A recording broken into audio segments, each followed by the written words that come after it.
Purihin ang Panginoon. Salamat. Welcome po sa bawat isa. Welcome sa Tatay ni Ian. Yung pa bang bago? Si Sir Paul. Welcome. Saka si welcome. Talagang tinugon ng Diyos ang ating pananalangin. Welcome, Brad. Sabi ko, Lord, gusto namin kasama si Paul sa aming family day. Ngayon ay nakakalakad-lakad na siya. Baka bukas tatakbo na yan. Purihin ang Panginoon. Talagang binigyan niya yung kagalingan. Salamat sa Panginoon. Sabi ko nga, ikaw na mag-Sunday school ngayon. Sabi ko, Pastoran, di ako muna. Saraw muna eh. Pastoran muna. Salamat sa Panginoon. Siya pala ko sana i-click yung video niya. Sabi, Pastoran ko na lang. Kala niya siguro si Paul talaga ang pagkasalita yun. Purihin ang Panginoon. Salamat sa Panginoon, talagang tunay po na ang Diyos ay buhay. Amen. Ang Diyos ay makapangyarihan sa lahat. Salamat sa bawat isa. At sana nga po pala, bago ako mag-pray, gusto ko lang ipaalam na sa susunod na linggo po tayo ay may anointing of oil. Dapat po narito kayong lahat. Napakahalaga po nun na tayo anointing po tayo. Kasi nung si Abel ay nagkaroon ng pagkasala, kung sabi niya, kung saan siya pupunta, sabi ng Panginoon, tatandaan kita, walang biling makagalaw sa'yo. Pagkamat tayo may mga kasalanan nagagawa, pero pag tayo ay may tatak ng Panginoon, hindi po tayo pwede patayin. Mananatili sa atin yun. Malapit na po kasi magtatapos na ang 2024. Bago pumasok ang 2025, dapat na anuin po tayo ng banal na langis ng Panginoon na talagang mailagay sa atin may tatak. Makikita ng mga bad spirit, hindi sila piling makalapit. So, salamat sa Panginoon. Kaya sa susunod na linggo po, dalhin niyo yung mga pamilya para maisama sa proteksyon ng Panginoon sa buong isang taon naman pag-iingat ng Panginoon sa atin. So, tayo po muna yung manalangin. Father God, maraming salamat po, Ama, sa umaga nito, Panginoon. Bigyan mo, Lord, ng katalinuhan ang iyong mga anak na maunawaan namin yung mga salita sa umaga nito. At ako lang bilang magsasalita, bigyan mo ako ng katalinuhan, ibig makibahagi ay iyong sa iyong kaluluwa. Salamat po, Panginoon. Pagpalain mo yung mga salita sa umaga nito, Panginoon. Salamat, Lord, sa panahon, Panginoon, na binigay mo sa umaga nito, Panginoon. Na nakarating yung mga anak, Panginoon, na hindi nabasa, Panginoon. Salamat, Lord. Pagpalain mo, Lord, yung mga salita sa umaga nito. Ang dalangin sa pangalan ng Panginoon Jesus. Amen. Thank you, Lord. Salamat sa Panginoon.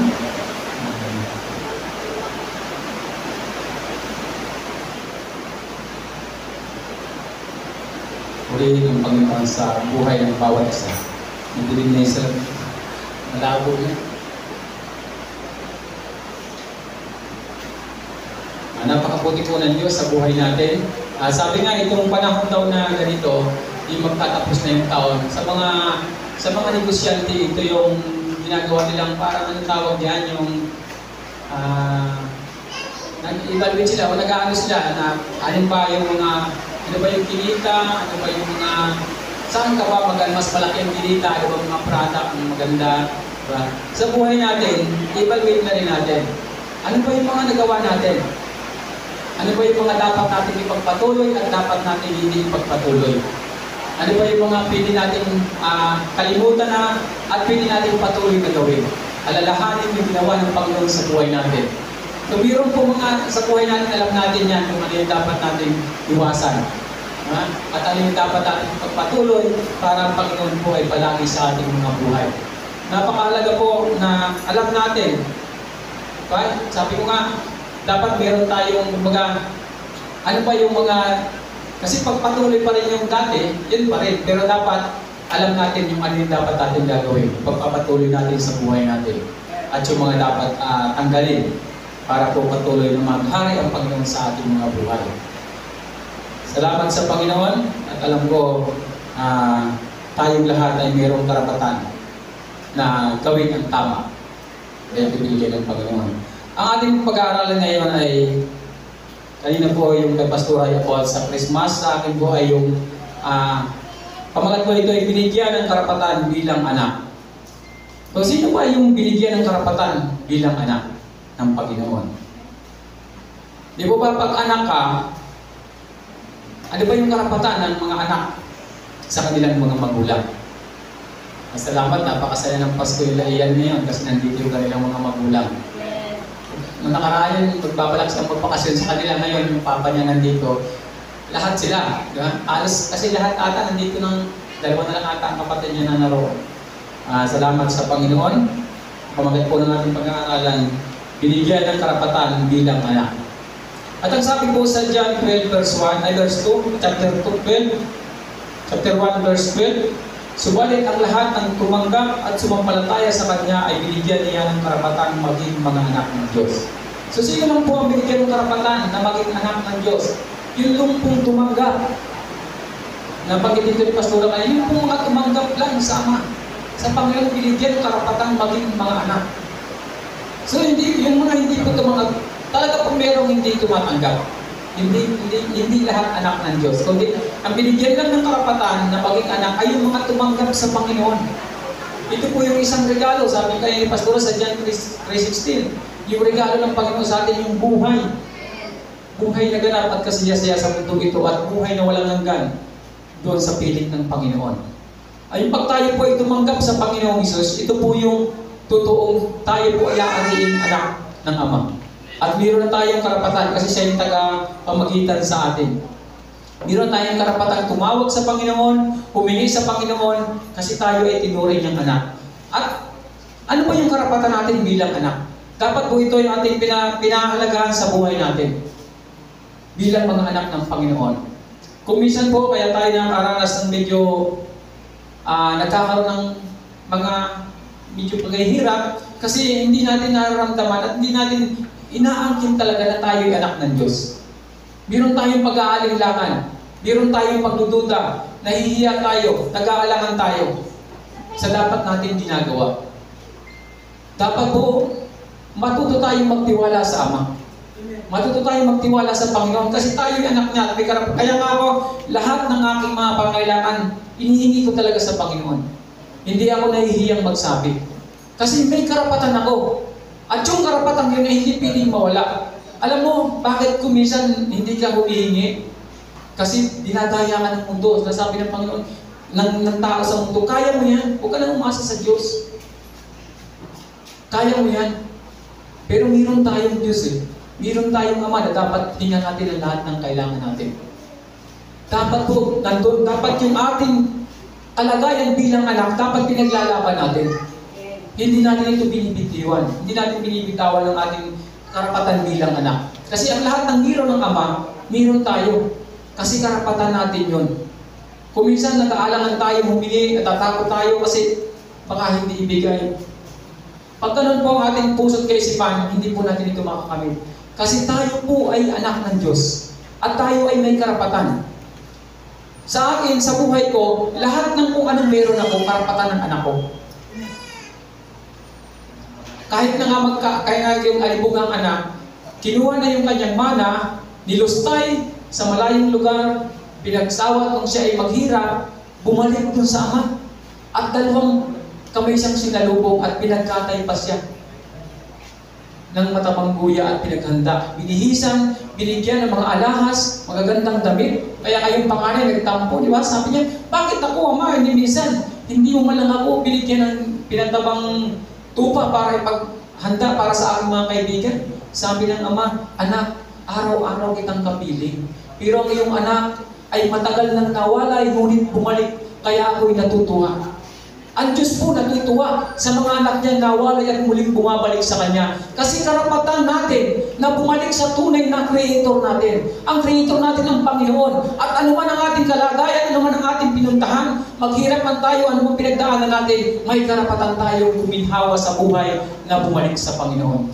Bakit po nakaranas ng kaginawaan siya? Kasi bumalik siya sa Ama. Nung bumalik siya sa Ama, ibinigay sa Kanya yung para sa Kanya.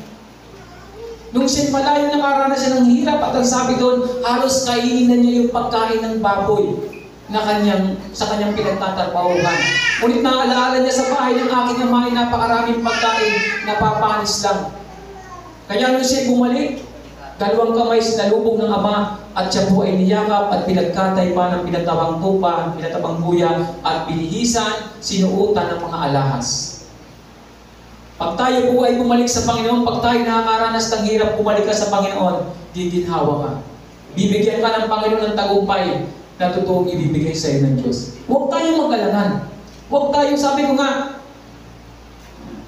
kung tayo ay nagkakamali, nagkakasala, masigit tayong dumikit dun sa may kayang magpatawad. Ang Diyos lang po ang kayang magpatawad sa pagkamali natin. Kasi tayo'y tao lang. Hindi tayo perfecto. Nagkakamali pa rin. Nakalapat pa sa lupa ang ating mga paa. Pero lagi mong tandaan, ang Diyos po, hindi ka iiwan. Kung minsan, pag tayo nagkamali, ayaw na nating lumapit. Natatakot na tayo. Hindi ka po itatakwil ng Ama. Yayakapin ka niya. Kasi naparito ang Panginoon para sa makasalanan, para magbago. Kaya napakabuti po ng Panginoon sa ating buhay. Ang tunay pong tumanggap, siya lang po ang may karapatan bilang anak. Kaya yung karapatan natin bilang anak, panghawakan natin ito. Talagang iklim natin.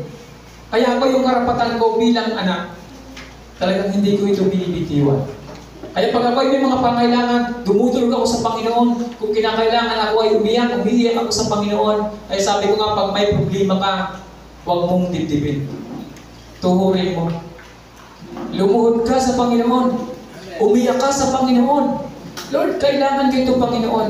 Lord, kailangan kita. Huwag kang mag-alilangan, huwag kang matakot. Kung nahihiya ka, pumasok ka sa kwarto mo. Kung magulhol ka, umiyak ka. Iparamdam mo sa Panginoon, Lord, kailangan ko ito, Panginoon. Huwag kang mahiya sa Panginoon. Dalawa lang kayo mag-uusap ng Panginoon. Napakasarap po sa pakiramdam. At paglabas mo ng kwarto, release na release ka. Ang sarap ng pakiramdam mo. At tayo po ay bilang anak. Meron po tayong karapatan na. Hindi po basta ang karapatan natin bilang anak. Diba? Kahit yung mga ari-arian sa mundong ito, pag nakapangalan sa tatay mo, hindi pwedeng makuha ng kahit sino. Pag dumating ka, alam nila, sa iyo yun. Makukuha at makukuha mo yun. How much more sa Panginoon? Pag tayo po ay nagtiwala sa Diyos, tandaan nyo, hindi mag-aalilangan ng Panginoon na pagpalain ka, ibigay sa iyo yung mga pangailangan.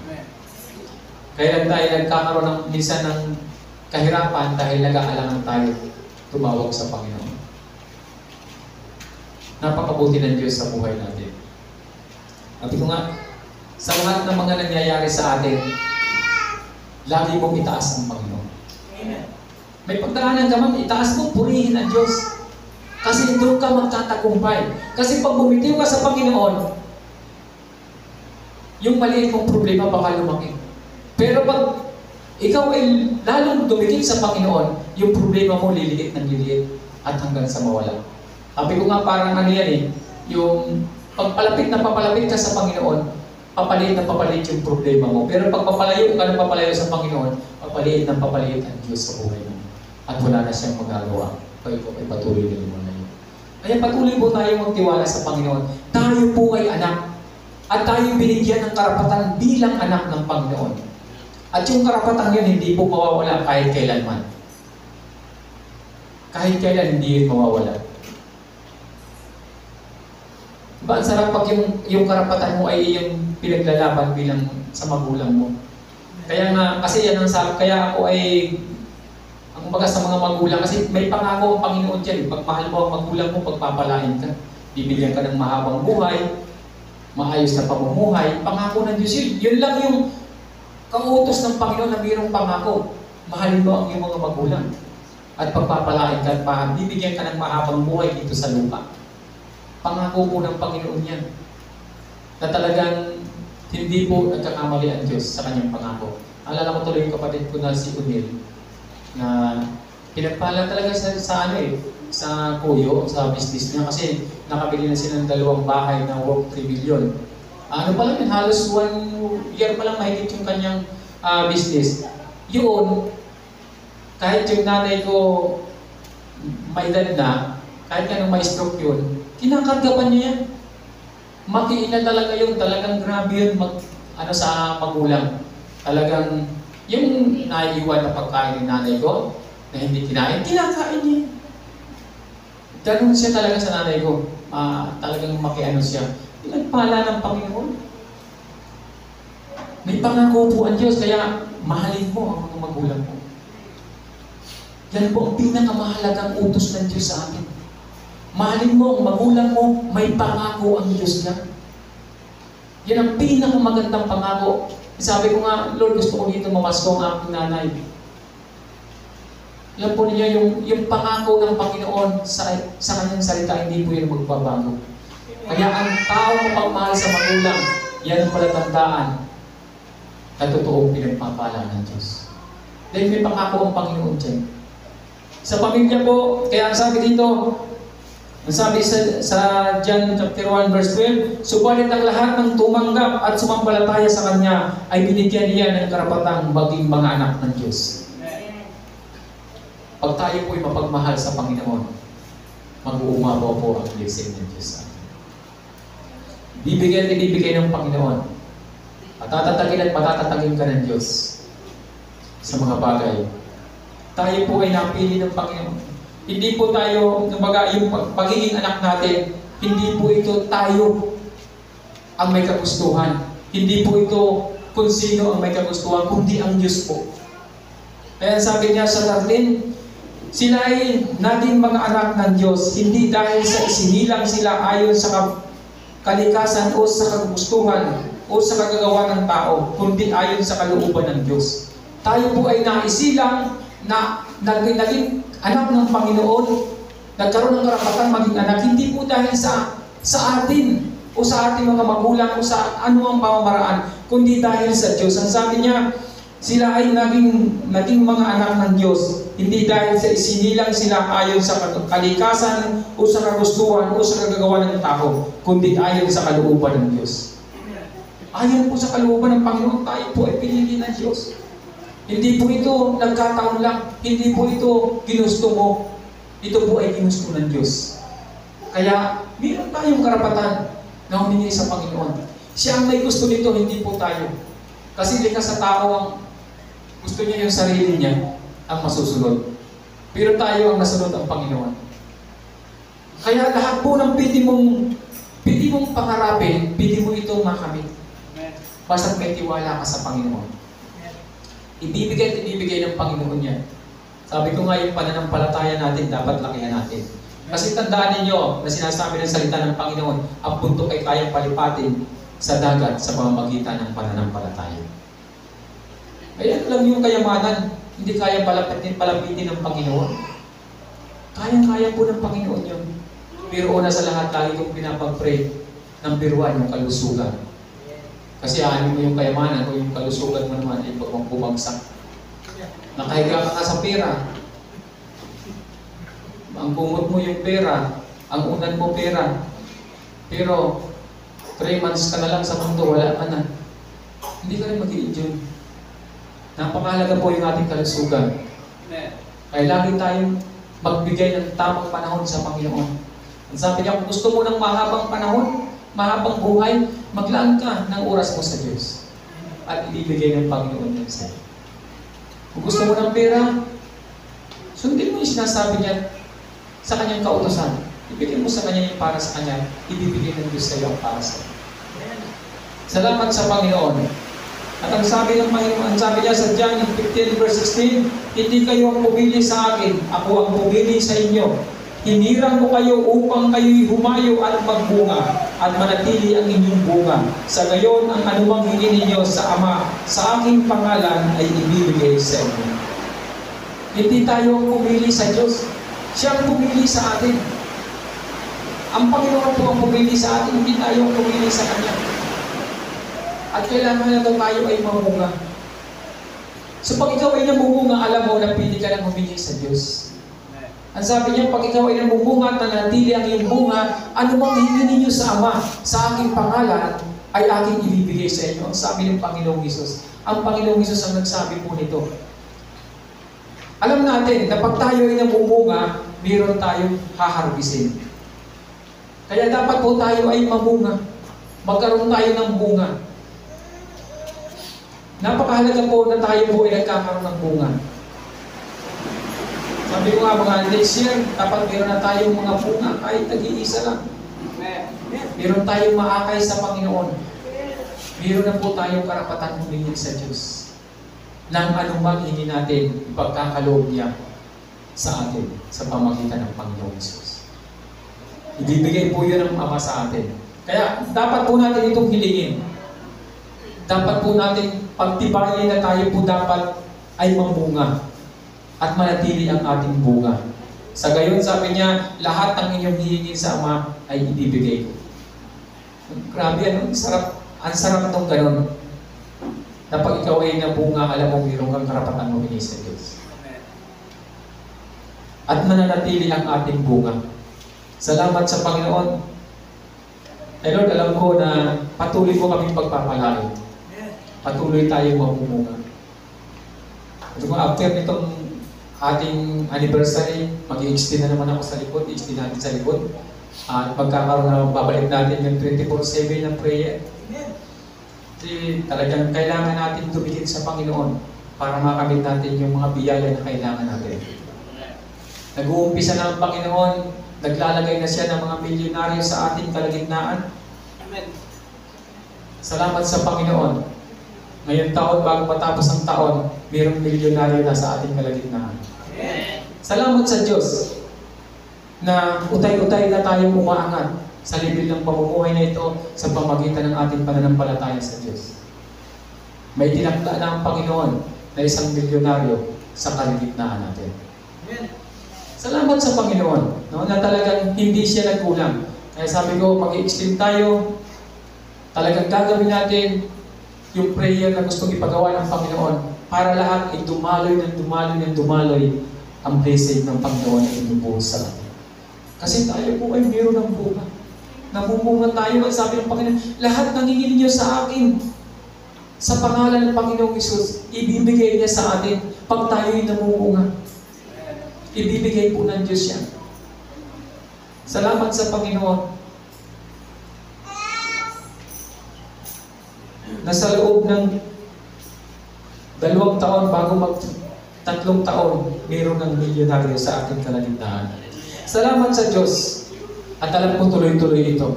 Pagpasok ng 2025, rumaragas ang pagpapala ibibigay ng Diyos. Kaya sabi niya, hindi kayo ang pumili sa akin, ako ang pumili sa inyo. Hinirang ko kayo upang kayo'y bumayo at mamunga at manatili ang inyong bunga sa gayon ng anumang hingin ninyo sa Ama. Sa aking pangalan ay ibibigay sa inyo. Hindi kayo ang pumili sa akin. Ako ang pumili sa inyo. Pag pinili ka ng Diyos, pagpapalain ka niya. Hindi ka ipahihiyan ng Panginoon. Hindi sasabihin ng Panginoon, pinili kita tapos nagpapalimos ka. Hindi ganun ang Diyos. Hindi ka pinili ng Panginoon para parusahan. Pinili ka ng Diyos para maging ulo. Pinili ka ng Panginoon para maging leader. Napakahalaga po sa pamilya natin ang pagiging tunay ng mga Diyos. At sa pamilya po natin, kaya po ito pinamagatan, binigyan ng karapatan bilang anak. Sana po sa ating tahanan, maramdaman ng mga magulang ang pagiging magulang nila. At maramdaman ng anak ang pagiging anak nila. Maiparamdam, ano ba yung karapatan mo?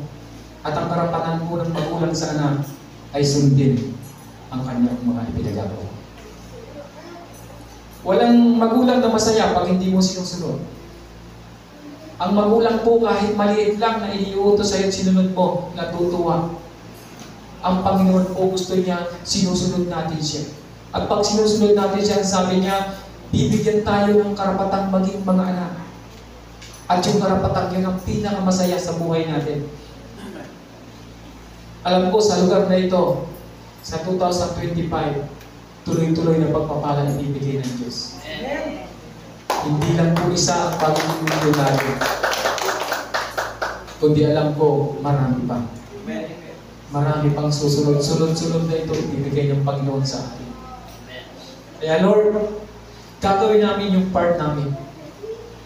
Sabi ko, yun sa likod, ang gusto kong ilagay natin dyan ay disais na hollow block para kahit may sound sa loob, hindi lalabas. Pati dyan, at magkakaroon tayo ng talagang hindi na yung baga dito na sa loob tayo, may safety na lang 4 hours kada isang grupo.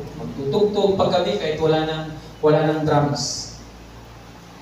Ano na lang, tsaka prayer. 4 hours, 4 hours. At magbibigay ang Panginoon. Sabi ko nga, sa 400 every 4 hours, wala pang 5 million sa buong isang taon ang pwedeng gastusin. Sa 30 tao. Sobra naman tayo 30. Tayo na lang muna ang gagawa. Ano kayang klaseng pagpapala ang matatanggap natin? Sa 24/7 na pananalangin mo dito, ano kayang blessing ang pili pang itanggi? Lahat ng hihingi mo sa Panginoon, 2 kamay, ibibigay, ilalatag ng Diyos sa harapan mo. Ibibigay at ibibigay po yan ng Panginoon. Ang hindi mo kayang gawin at hindi mo kayang makamit sa trabaho, sa pananalangin, kaya mong makamit ito. Yun po ang nasa puso natin. Dahil tayo po ay home of the prayer. Ibibigay po ng Diyos sa atin. Ano man ang hilingin mo, ano man ang hingin mo, ibibigay ng Ama sa atin.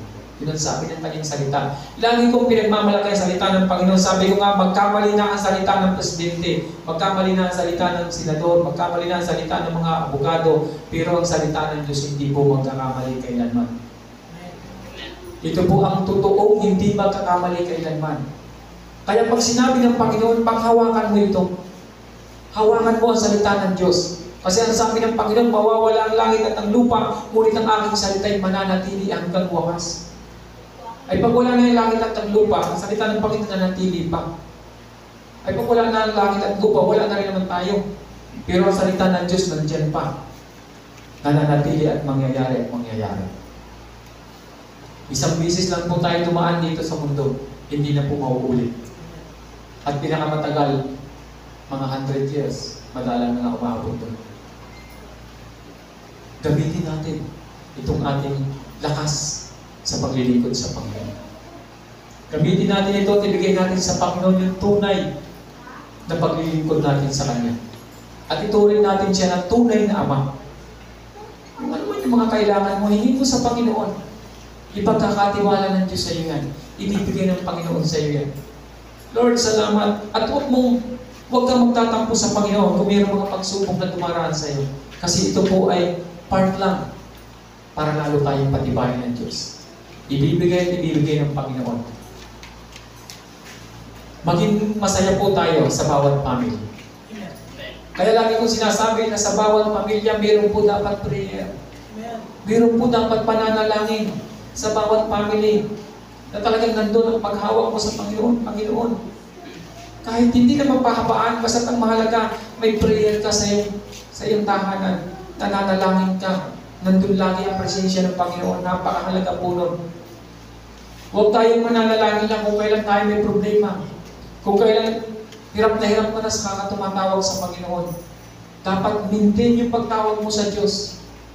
Talagang lagi kang tumatawag sa Kanya. At patuloy kanyang i-guide sa tama. At gagawin niya yung karapatan niya bilang ama mo at yung karapatan mo bilang anak. At yung inyong communication po ay napakaganda. Ano mang hingin mo, makakamit mo ito. Yun ang sabi ng salita ng Panginoon. Lalo na pag ikaw ay namumunga. Palatandaan po na ang iyong hingin sa Panginoon ibibigay ng Diyos pag ikaw ay namumunga. Kaya pag ikaw ay may nadala sa Panginoon, blessing na malaki yun. Alam mo, mayroon kang blessing na darating. Ibibigay ng Diyos yun sa'yo. Kaya napakabuti po ng Panginoon sa buhay natin. Siya po ang pumili sa atin. Hindi po nagkataon lang na narito ka. Pinili ka ng Diyos. At ang pagpili ng Panginoon po, sa puso po ng Diyos nakatingin. Hindi po sa laki ng bulsa mo. Eh, malaki na, wala ng laman. Hindi po sa laman ng bulsa mo nakatingin ng Diyos. Kasi kaya niyang ibigay kasi yung laman niya. Kaya hindi siya din nakatingin kasi lahat naman yan kayang ibigay ng Diyos sa iyo. Tinitingnan lang niya yung puso mo. Hindi rin titingnan ng Panginoon, matalino ka? Kaya kanya kukunin? Hindi rin. Kasi kaya niyang ibigay yung talino sa iyo. Hindi rin sinasabi ng Panginoon, ay, mabait ito, pipiliin ko. Hindi yun. Hindi yun, dahil mabait ka, pipiliin ka ng Diyos. Kasi kaya kanyang pabaitin. Eh kasi sa mundo kasi, Gusto kong bumait, ngunit di gumagawa. Yung may awit na gano'n. Di ba? Ay hindi talaga nila magagawa yan. Ang Diyos lang ang pwedeng magbigay nun eh. Ang Panginoon lang. Hindi mo pwedeng baguhin ang tao. Ang Diyos lang ang pwedeng magbago sa Kanya. Ang magagawa lang natin, siya ay ayain natin at makasama sa pagpupuri sa Panginoon. Ang Diyos na ang bahala sa Kanyang magbago. Hindi tayo po. Hindi tayo ang magbabago, kundi ang Panginoon. Kaya po huwag tayo mag-alinlangan na humayo at mamunga. Nagpapasalamat ako minsan, nag-testimony si Ian na yung kanyang mga kasamahan sa riders ay nasisiran niya ng salita ng Panginoon. Isang araw, may madadala siya dito na kasamahan niya. Lahat tayo, potential. Wala natin, yung mga kasamahan doon na security guard, isang araw, kasama na rin natin. Amen. Purihin ng Panginoon. At alam ko, hindi po magkakamali sa salita ng Diyos. Maraming potential tayo lahat. Si Brad Eddie, maraming mga kasamahan niya na nagbabasketball, driver, diba? Na pwedeng isang araw masisiyahan. Lahat tayo dito. May karapatan. Kung saan ka naroon, doon ka gagamitin ng Diyos. Kung saan yung lugar mo na, saan ka nagtatrabaho, gagamitin ka ng Panginoon doon. Kaya nga dapat maipakita natin yung tunay na pagiging Kristiyano natin. Huwag natin itong itago na tayo anak ng Diyos. Magawa natin yung mga dapat natin gawin. Mamuhay tayo ng matuwid ayon sa kalooban ng Panginoon. Ibibigay at ibibigay po ng Diyos yung ating pangailangan. Unahin natin ang ating family. Dapat po sa tahanan natin, totoo po ang pagmamahal at kakaisa. Meron po tayong pananalangin. Huwag yung lalaktawan ng pananalangin gabi-gabi.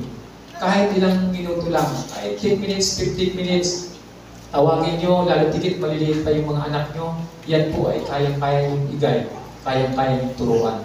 Na mananalangin tayo at hanggang sa paglaki nila, gagawin at gagawin nila yan. Hanapin at hahanapin nila yan, pananalangin gabi-gabi. At kahit saan sila pumunta, magkaroon man sila ng pamilya, hindi ka kakabahan. Alam mo, sa tahanan nila, itatayo nila ang bandera ng Panginoon. At laging aalalahanin nila doon sa kanilang tahanan. Kahit yan ay mawalay sa iyo, alam mo, saan man siya mapunta, may prayer siyang gagawin. Kasi nandun na nakatatak sa puso niya. Nandun na sa kanyang kaisipan na ako ay may ama at meron akong direktang relasyon sa aming Panginoon. At gagawin niya, mananalangin siya. Hindi yan mawawala sa kanya hanggang siya ay tumanda.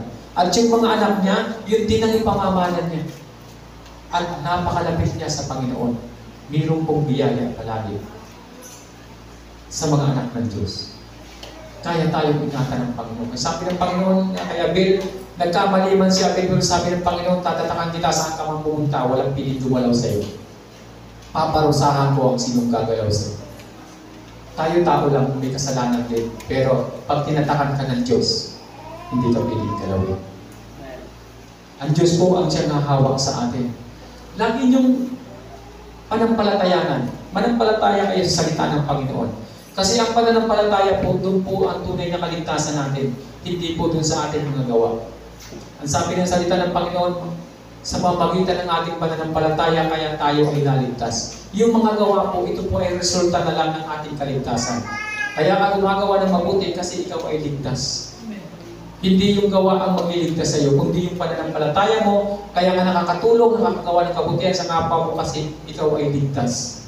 Binigyan ka ng Panginoong karapatan maging isang na. Salamat sa Panginoon. Sa dami-daming tao tayo binigyan ng karapatan ng Panginoon bilang maging anak. Kaya sa ating pong paglilingkod sa Panginoon, sikapin natin na magawa natin ng tama ang lahat natin ginagawa para sa pagpupuri sa Panginoon. Kaya sa darating po na linggo, huwag kayong mawawala. Yung pamilya nyo, dalhin nyo lahat. Para yung anuin ng Panginoon. Mga kami kasi tatapos na ang taon, kailangan natin yung protection ng Diyos. Sa darating na naman taon, 2025, pagpapala ng Panginoon, pag-iingat ng Panginoon sa atin. Na ano man yung ating ginagawa, maging trabaho man tayo, kung saan-saan man tayo, pero alam natin, may tatak tayo mula sa Panginoon. At tayo iingatan ng Diyos. Sabi ko nga palagi, ang anak, di ba pag tayo may mga anak at mayroong problema sa ganung lugar, pag nabalitaan mo, sugod ka kaagad at kukunin mo doon yung anak mo. hindi mo siya pwedeng kalimutan. Ang Diyos po, iligto ng kanyang pag-iingat sa atin. Iingatan at iingatan tayo ng Panginoon sa lahat ng ating ginagawa. Kaya napakabuti po ng Panginoon sa buhay natin. Okay na umuulan-ulan kasi nandito tayo para wala nang makauwi. Tapos ng kainan, kaya hindi mo na makakauwi kasi may kainan naman. Salamat sa Panginoon. Tayo po ay family. At sa pamilya po, mayroon pong pagmamahalan dapat nananatili. Sabi ko nga, anumang problema pag nagkakaisa ang pamilya, ay mayroon pong tagumpay. At madali po ang solusyon. Kaya napakahalaga po sa ating buhay na tayo ay mayroong tunay na pagkakaisa sa paglilingkod sa Panginoon. Salamat sa Panginoon. Ngayon po ay ating Family Day. Kaya alam ko lahat ay masaya. Lahat tayo ay magsasaya, pupurihin natin ang Panginoon. Yung panahon ay talagang umayon din sa atin. Kagabi, iniisip ko kagabi, sabi ko, pag ganito maghapon, wala siguro. Paano makakarating yung iba? Kanina uminit ng umaga. Sabi ko, Lord, salamat. At ngayon umuulan-ulan, Lord, salamat. Walang basta makakaalis. Talagang napakabuti ng Panginoon sa ating mga buhay. So, salamat po sa kanyang mga salita ngayong umaga. Sikapin po natin na tayo ay anak ng Diyos. Tayo ay mayroong karapatan. At yung karapatan yun, huwag natin bibitawan. Huwag natin yung babawasan. Lahat ng yun, huwain natin. Tanggapin natin yung karapatan natin bilang anak. Salamat sa Panginoon. Tayo po muna yung manalangin. Father God, salamat Lord sa iyong mga salita sa umagang ito, Panginoon. At alam ko, Father God, pagpapalain mo ang iyong mga anak, Panginoon. Lahat, Panginoon, wala kayong lalampasan, Panginoon. Salamat, Lord, na alam ko isang araw, Panginoon, hindi lang isa ang milyonaryo sa aming kalagitnaan. Lahat kami, Panginoon, ay makakaranas paging milyonaryo, Panginoon. Salamat, Father God, pagpalain mo ang iyong mga anak, Panginoon. Kaya, Lord, ang iyong mga salita, Panginoon, ay pumasok, tumimo sa aming mga puso, Panginoon, at ito'y maipanguhay namin, Panginoon. At bilang anak mo, Lord, lahat ng karapatan, Panginoon namin, ito po'y aming inaangking, Panginoon. Salamat po, Ama. Pagpalain mo ang mga anak sa umaga ito. At maging masaya po ang aming buong maghapon, Panginoon. Maging masaya ang bawat isa, Panginoon. Hinihiling ko rin, Lord, na walang magkakaroon ng karamdaman, Panginoon. Para lahat ay mananatili, Panginoon, sa lugar na ito, Panginoon. Para patuloy kami magpupuri sa iyo, Ama. Salamat, Father God. Pamdalangin sa pangalan ng Panginoon Jesus. Amen. Thank you, Lord.